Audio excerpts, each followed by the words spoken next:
Morning, welcome to my channel Mousumita. আশা করছি তোমরা সকলে খুব ভালো আছো, আমরাও কিন্তু বেশ ভালো আছি। নতুন ব্লগে সবাইকে ওয়েলকাম। আর সকাল থেকেই ব্লগটা শুরু করে দিলাম। গপু লাইফে আসার পর লাইফটাই কত চেঞ্জ হয়ে গেছে। মা হওয়ার পর বুঝতে পারলাম লাইফে অনেক কিছু বেবিদের জন্য স্যাক্রিফাইস করতে হয়। গপুর খুবই ঠান্ডা লেগে গেছে, তাই জন্য রাত জাগছে, ও খুব কাশছে। তো মনটা ভীষণই খারাপ লাগছে, ওর কবে যে কাশিটা ঠিক হবে। ডক্টর ওষুধ তো দিয়েছে, ওষুধ কন্টিনিউ খাইয়ে যাচ্ছি, দেখা যাক কয়েকদিন পর নইলে আবার ডক্টরের কাছে যেতে হবে। তো এখানে সকাল সকাল ঘুম থেকে উঠে পড়েছে। ওকে গপুকে মাসাজ করে আমি গেলাম একটু জল নিয়ে আসতে, ওর মাথাটা একটু ধুয়ে দেবো, যেহেতু ঠান্ডা লেগেছে তাই জন্য আর স্নান করাবো না। ঠান্ডাটা কিন্তু বেশ ভালো পড়েছে। আর একা একাই দেখো কিন্তু ও একা একা খেলাধুলো করছে। যদি উল্টাতে পারতো তাহলে কিন্তু এইভাবে আমি রেখে যেতে পারতাম না। তো ওকে একটু ব্যায়াম করিয়ে দিলাম, ওকে স্নান করে খাইয়ে দাইয়ে একদম রেডি করে দিয়েছি। দেখো গপুর বাবা অফিসে গিয়ে ফোন করেছে, আর ও যে কি বলতে চাইছে, হাসছে, কথা বলছে, হো হো করছে। ও যে কি বলতে চাইছে কিছু বুঝতেই পারছি না। যাই হোক, ও কিন্তু এই রিসেন্ট একটু হাসিটা মানে দিয়েছে। কদিন ধরে একটুখানি মানে তাকানো, হাসি, এগুলো নতুন নতুন শিখেছে। নতুন নতুন কত কিছু শিখবে চোখের সামনে। আস্তে আস্তে আমাদের গপু সোনা বড় হবে। তো যাই হোক, ওর বাপার গেছে অফিসে, তারপরে ওকে ভিডিও কল করেছে বলে দেখো কত যে কথা বলছে, আমরা তো কিছুই বুঝতে পারছি না। ওর হাসি দেখে তো আমি তো কন্টিনিউ হেসেই যাচ্ছি। তো তোমাদের গপুর ভিডিও দেখতে কেমন লাগছে সেটা অবশ্যই জানিও। সব থেকে বড় ব্যাপার কি বলো তো, ছোট থেকে আস্তে আস্তে ও যখন ধীরে ধীরে বড় হচ্ছে না চোখের সামনে, তখন এই ভিডিওগুলোর মাধ্যমে ও কিন্তু পরে সব দেখতে পারবে। প্রায় 10টা বাজে, এইমাত্র জাস্ট ঘুম থেকে উঠলো। আর ওর এখন খেলা শুরু হয়েছে, ঠিক আছে? ওকে খাইয়ে দেবো একটু পরে। তারপরে এই যে হাত খাওয়া শিখেছে, প্রচণ্ড হাত খাওয়া শিখেছে, শুধু হাতই খাচ্ছে। আর যতবারই আমি গায়ের মধ্যে কাঁথা দিই না কেন ততবারই ও কিন্তু লাথি মেরে ফেলে দিচ্ছে। দেখো, এই দেখো কীভাবে ফেলছে, আমি ধরে রেখেছি। যতবারই কাঁথা দেবো ততবারই লাথি মেরে ফেলে দেবে। বা হাই করে দাও সবাইকে, হাই হাই করে দাও। আরে বাবা রে বাবা, সর, হাই করে দাও।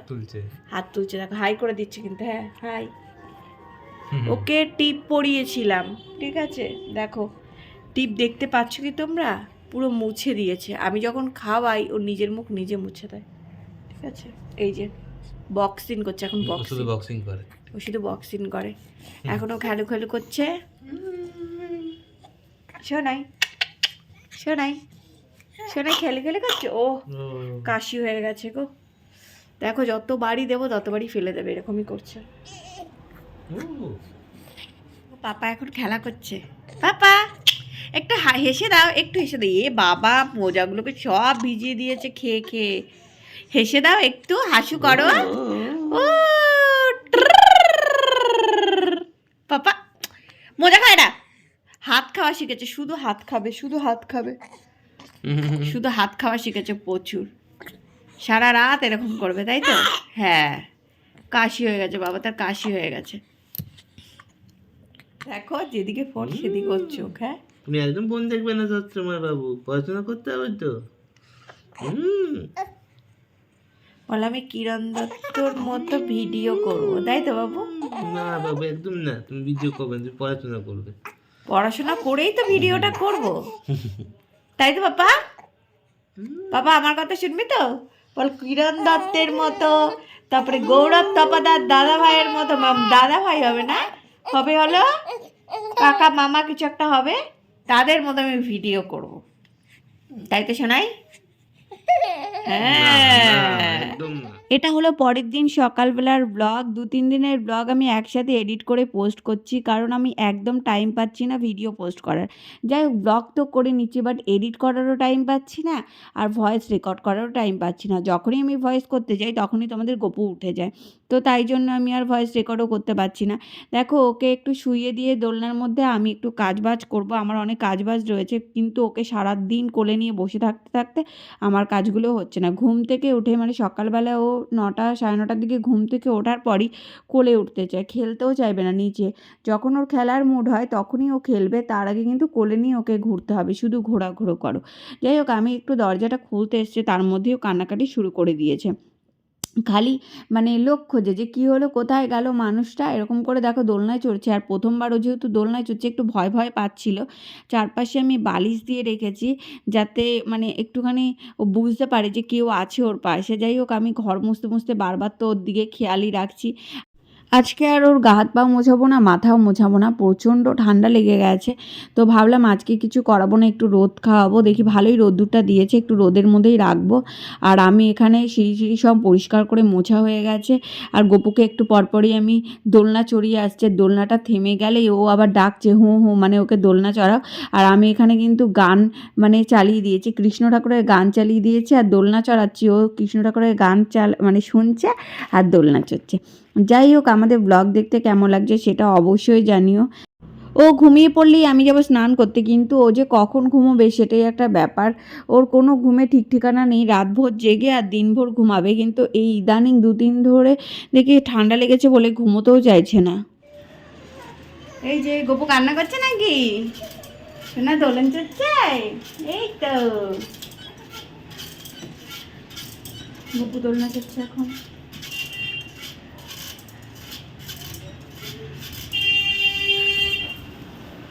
ঘরের শুকনো হয়ে গেছে।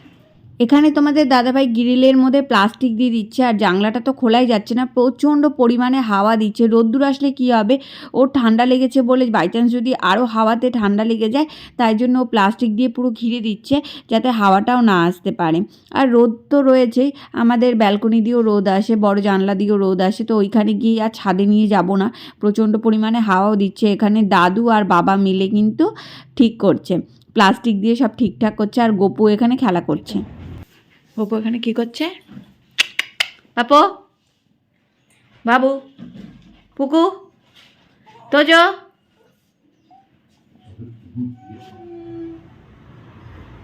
ঢাকা দাও, ওর পা ঢাকা দাও। ক্যামেরার দিকে দেখো খালি, হ্যাঁ শুধু ক্যামেরার দিকে। এই যে সোনা পাপ্পা এখন খেলু খেলু করছে, তাই তো? গপু, গপু একটু হাই করে দাও। ওই দেখো, ওরা কথা বলার চেষ্টা করে কিন্তু এখনো তো কিছু বলতে পারে না। তাই দেখো দেখো কি একটা বলবে, কি বলো বলো বলো, সবাইকে বলো কি বলবে তুমি। আমার ছেলে কার মতো দেখতে হয়েছে তোমরা সবাই কমেন্ট করে জানিও কিন্তু। হ্যাঁ, পাপার মতো না মাম্মার মতো? মাম্মার মতো হয়নি যত সম্ভব, তাই তো বাবা? তুই কার মতো হয়েছিস? হ্যাঁ, মামার মতো ভিডিও করা শিখবে কিন্তু। যখনই ভিডিও করি তখনই এখন দেখি হাসি দেয়, মোবাইলের দিকে ক্যামেরার দিকে তাকিয়ে ফটো তোলে, তাই তো শোনাই? দেখেছো, এই দেখো আমি কী করে রেখেছে, নেন্টু হয়ে গেছে, পুরো নেন্টু হয়ে গেছে আমার সোনা। এখন বাজে রাত 12টা, আর দেখো গপুর বাবা গপুকে নিয়ে ঘোরাচ্ছে, একদমই ঘুমোতে চাইছে না। আর ঘরে নিয়ে গেলেই কান্না করছে, তাই জন্য বারান্দার মধ্যেই কিন্তু ঘোরাঘুরি করছে। আর ওকে শোয়ানোও যাচ্ছে না, যখনই শোয়াচ্ছি তখনই কাঁদছে, আবার চোখ বন্ধ করে রেখে দিয়েছে। দেখো চোখ বন্ধ করে রেখে দিয়েছে, ভাবলাম কি ঘুমিয়ে গেছে, যেই ওকে শুয়ে দিয়েছে সেই আবার উঠে গেছে। কোল ঘুমটা হয়ে যাচ্ছে দিন দিন, কোলে ঘুমোতে খুব ভালোবাসে, কিন্তু কোল ঘুম হলে তো হবে না, তাহলে আর কোনো কাজবাজি করতে পারবো না। গপুর বাবা অনেকক্ষণ ধরে ওকে ঘুম পাড়াচ্ছে কিন্তু ছেলে কিছুতেই ঘুমোতে চাইছে না। দেখা যাক, প্রায় চোখটা তো বন্ধ করেই দিয়েছে, চলো ঘুম পাড়িয়ে দিই। আর কি বলো তো, বাবা মা হলে অনেক দায়িত্ব বেড়ে যায়, কিছুক্ষণ পর পরই ও উঠে পড়বে। দেখো ও কিন্তু ঘুমিয়ে গেছে, ওকে ঘুম পাড়িয়ে তারপরে আমরাও ঘুমোবো। শরীরটা ভীষণই খারাপ লাগে কারণ সারা রাত জাগতে হয়। আর তোমাদের দাদাভাই 2 রাত জেগে দেখেছো ওর চোখ মুখের অবস্থা কি হয়ে গেছে, ওর শরীরটাও সেরকম একটা ভালো নেই। আর রাত 12টা কিন্তু বেজেই গেছে। তোমরা হয়তো ভাবতে পারো এই 9-10 মিনিটের ভিডিওতে কতই বা টাইম লাগে। সত্যি বলতে সারা দিন একটা ভিডিওতে টাইম দিতে হয়, এডিট করতে টাইম লাগে। আর এরকম যদি একটা বাচ্চা কাচ্চা থাকে তাহলে তো হয়েই গেল। কতবার যে আমি বসি এডিট করতে আর উঠতে, মানে ও কান্না করবে, আবার এডিট করা বন্ধ করে ওকে সামলাই, আবার এডিট করতে বসি, এই করেই কিন্তু ভিডিও করতে হয়। চলো আজকের ভিডিওটা এখানেই শেষ করছি, ভালো লাগলে লাইক কমেন্ট শেয়ার করে দিও।